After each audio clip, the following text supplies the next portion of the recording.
Today we are making Philly cheesesteak. If you don't know what a Philly cheesesteak is, Google it. It's good. We're putting on a focaccia bread. So first we're gonna start off with a bread recipe. But then once we make the bread, we'll put the filling, the meat, all that good stuff. So first we're starting off with an Italian focaccia bread. It's a nice simple bread. Anybody can do it. It may take a couple tries, but it's the easiest one I could think of, and it'll be really good on a cheesesteak. So first thing I got here, this is 3 cups of flour, just 3 cups in a bowl. That's good. All right, second one we need is just 1.5 cups warm water, can't be cold, because we're putting a whole packet of yeast. If you don't know what a packet of yeast is, there's like, it comes in groups of 3s. Just take one, cut it open, and just put it in anything. And you have to put it within 2 cups of water, because it has to bloom and mix, then it'll go in the bread, and it helps it rise. It's what makes the bread rise. If you don't have this, you can't make it. Then we're gonna add a little pinch of sugar. The measurements is like 1/4 teaspoon, 1/2 teaspoon. It helps the yeast to, it's something for yeast to eat basically. Now we gotta mix it. You can use a fork, but I'm just using my hand. It's yeast. It's gonna kill you. And just so it breaks up, and then it could start foaming. Once it gets foamy, you know it's alive. You'll see. I'll show you a video what it looks like when the yeast blooms. If it doesn't bloom, it means your yeast is dead, and you gotta get a new one. What you want to do next is just grab 1 egg, crack into any bowl you got. I'll put some aside for now. And then you want to grab just a little bit of salt. About I'd say a 1/4 teaspoon, but that's just enough for me. A little bit in your palm, into there. All right, now that we have everything ready, I'm just gonna mix the wet ingredients and dry ingredients together. So just put it in there. Make sure everything comes out of the bottom. And then you just want to mix it by hand. Just a few seconds till everything comes together. Take a shot of this. Okay, you see right here, this is the consistency you want. You pull it up, it's gonna be a really sticky dough, but you want that consistency right there, like a little bit stringy, but not too wet. It's a wet dough, but you don't want it like a slime wet. Wait, that's exactly what it is, like a slime. All right, so this is the consistency for the dough you want. Not too crazy, but it's a wet dough, so it's gonna look like this. Okay, see the dough right here? That's what you want. You want it just to hang like that. If it looks like that, you know it's good. So I'll show you guys what to do next.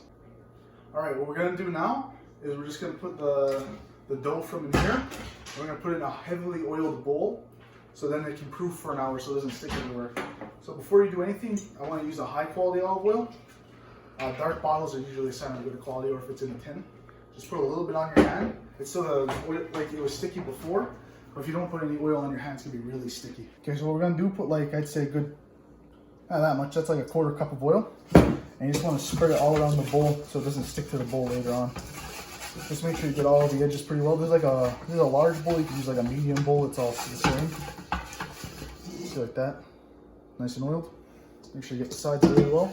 And what you're going to want to do is you get the dough and you scrape down the sides. You can use a spatula or fork with this if you want, but it's always good it always feels better when you use your hands. It's a cool feeling too, I'm not going to lie.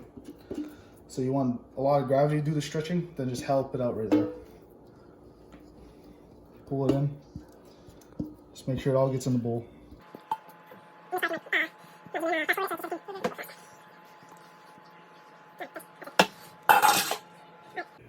All right, so once you got the bread in there, you just want to swirl it around just a little bit. Make sure everything gets covered in oil. And then once we do that, we're just gonna let this sit room temperature anywhere in your kitchen for a good hour. And then in an hour, I'll show you what to do next. All right, so we had the bread proof for like an hour and a half. You can do 1 to 2 hours, and you can do it right away, but I like to proof it so it doubles in size. Like, come look at this. We had a little bit of dough before, but if you look here, it puffed up to like at least 2 sizes. So what we're gonna do is really important. For gluten to develop, a gluten is basically what holds the bread together. What you have to do is lean in here and pull it towards the middle. Okay, first we're gonna oil our hands. And just do one hand's fine. And what you do, you grab the edges of the bowl, like the dough from the edges, and pull it towards the middle, all around. And what this is going to do, it's going to form a gluten, so your bread holds together better, because we didn't even need this dough. So this is going to help it stay together later on. It's going to deflate, and that's fine, as long as you're not losing every bit of air in the whole thing. Yeah, just go around, pull it, go around to the side, pull it towards the middle. Do that like once or twice, however many times you want. It's all about feel, really. And still gonna have more of that consistency you had before, but it's gonna be less sticky. It's still really sticky. There's a sticky dough, but it's gonna be as sticky as before. All right, now what we're gonna do is we're gonna grab our olive oil and put in like at least half a cup into our baking dish. You can put more if you want. They say the more oil, the better for this bread especially. So I'm putting like half a cup. That's fine.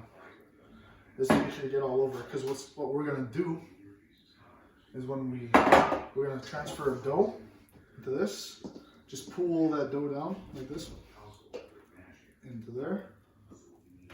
All right, once you get in there, you're gonna grab a little oil. Oil both of your hands because this is important. You grab it and just lightly from the middle push it out to the sides because you want to fill up that whole pan. Don't lift it out and stretch it. That's one of the worst. What you can do once, just flip it real quick, and now just keep stretching it. And if it doesn't stretch at first, you let it rest 15 minutes, then go back because there's that gluten that we formed. It has to relax so it moves a lot easier by itself. You just want to fill it out to the edges. It's a lot of oil. Like, it seems like a lot of oil because it's a lot of oil. So yeah, just stretch it out until it fits the entire pan. All right, you see the bread? Like, I try to stretch it out, but it comes back in, like right here. I'll push it towards the corner and it comes back in. That means I have too much gluten development. What I'm gonna do is let the dough rest for 15 minutes. And I'm gonna let the gluten rest, and then when I come back, it should be able to go out a lot more easier, so we'll be back in 15. All right, so we waited 15 minutes. The gluten and the dough rested, so we're gonna be able to push it into the corners, and after that, we'll wrap it up, put it in the fridge overnight, so it'll be ready for tomorrow. The thing is with this, you could cook it right away, but if you do it overnight, it's gonna cold ferment, and basically that's just gonna give it more flavor, which is a good thing, obviously. So, since we did that, I'm just gonna oil up my fingers with the oil already in the pan. Just a thin coating so it doesn't stick everywhere. And I'm just gonna push it slightly. I'm just gonna push it in from the middle. Just push it so it gets into those corners. When you put the plastic wrap, you wanna loosely, very loosely, put it on top of the bread. You don't want any pressure, you just want it to be on top of the bread. If you put too much pressure, it's gonna stick. And then when you take it off, you're gonna rip off a layer of your beautiful bread. All right, so we got it all wrapped up. We're just gonna put this in the fridge overnight so it's ready for tomorrow.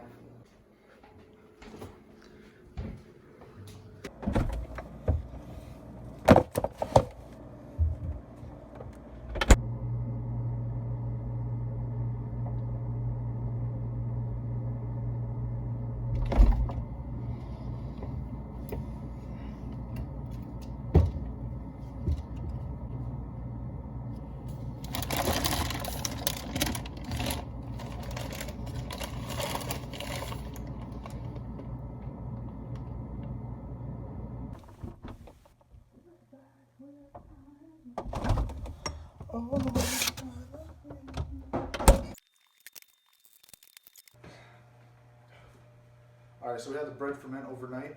A lot of bubbles came on top. It just means I over fermented a bit. No big deal, because there's big bubbles. You want it to be airy, but you don't want these huge bubbles at the top. So I'm just gonna pop them real quick. No big deal.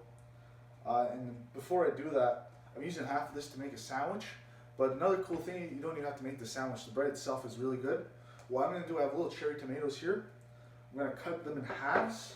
I'm gonna grab a piece of basil, rip it maybe in half.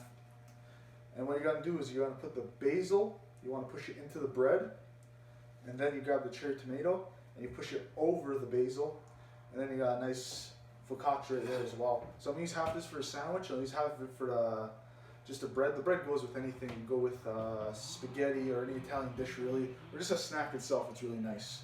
So I'm just gonna push that in, it's gonna make a nice flavor as well when it's done baking. And yeah, that's about it. All right, so we took the dough out of the fridge from last night.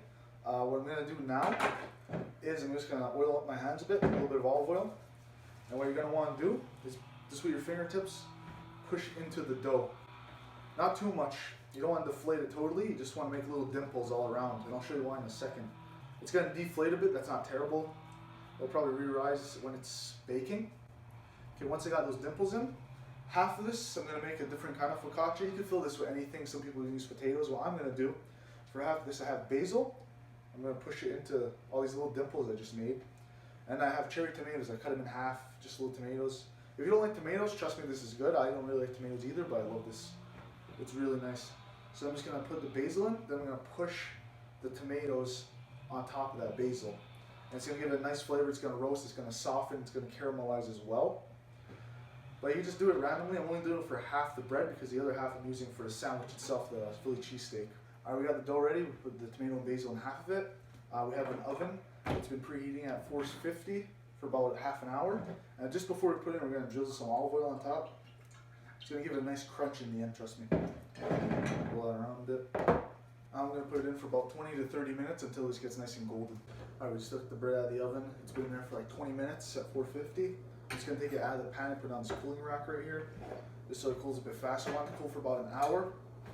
And the thing with the bread is, if you cut into it right away, the steam's gonna come out and it's gonna be a dry bread. So you're just gonna let this cool. Don't cut it open. It's gonna smell decent, but you don't want to cut it. There's gonna be a little bit of oil in your pan. Just gonna drizzle that on top.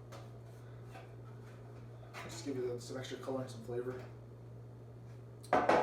And while this cools, we're gonna make the rest of our sides for the sandwich. We're gonna make the cheese and the actual steak for the cheesesteak sandwich. So, alright, so right here we are making a roux for cheese sauce.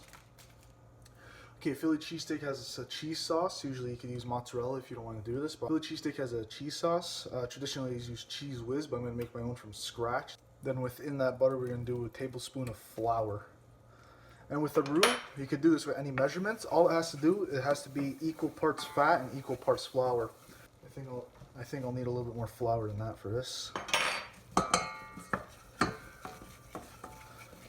I'm using loose measurements. You can do more precise ones. What this is gonna do, it's gonna make it nice and creamy, and at the same time, it's gonna be our thickener for our cheese sauce. It's gonna help it melt as well. Okay, with the roux, slowly, you're gonna add a little bit of milk at a time. Just a little bit of milk. Right here, we're gonna want to add, like, I'd say half a cup of milk. With most roux, it's not gonna look like this is gonna come together at first, but just stir it and it will after a while. It'll just take some time. You'll get some clumps. They won't look like they'll mix in, but just take some time. It'll get in there. Okay, now we got our roux going. We're gonna put in about a cup of any cheese you like. Right here, I'm using a strong cheddar. This is gonna melt nicely within our cheese sauce. Again, it's looking too thick. We're just gonna add more milk. That's all you gotta do. So add a little bit more and start mixing. You can't add it all at once because then it's gonna be a big mess and you don't want to do that. You're just gonna take your time, mix it together until it all comes together. It really depends on how you feel about it. So once you make yours, just put in the flour, the fat, make the roux, your cheese and milk. Then however it tastes, it's just up to you how you want it to taste. So I'm gonna put that on the side for now and hop to our next recipe.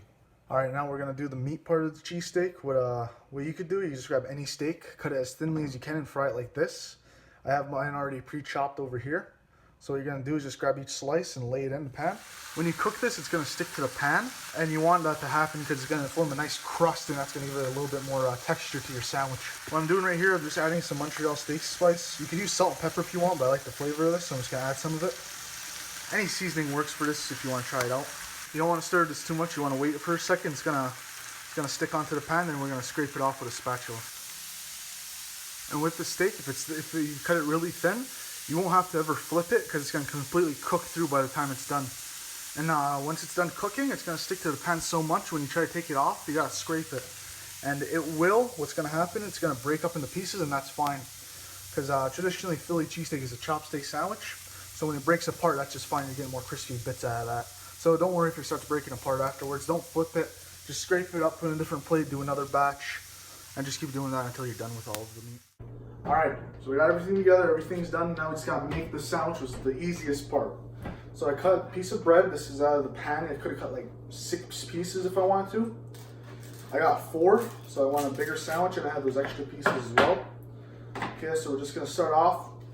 Nice hunk of meat, however much you want, it's up to you really. I like a little bit more than usual.